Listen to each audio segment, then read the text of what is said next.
হেই friends, কেমন আছো তোমরা? আশা করি খুব ভালো আছো। আমিও খুব ভালো আছি। দেখতে দেখতে মহালয়ার দিনও চলে এলো, তাই ভোর ভোর ঘুম থেকে তাড়াতাড়ি টিভিটা অন করে ফেললাম। এদিকে মহালয়া শুরু হয়ে গেছে আর আমি চললাম ছাদে। বেশ সুন্দর লাগছে আজকে ভোরের আকাশটা।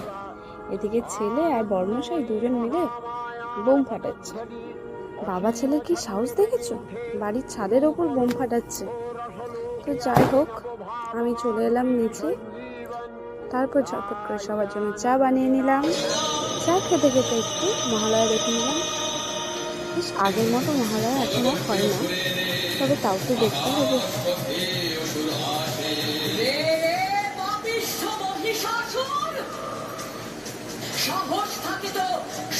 মহালয়া উপলক্ষে আজকে গরম গরম লুচি, সেময়ের পায়েস আর আলুর দম বানিয়ে নিলাম।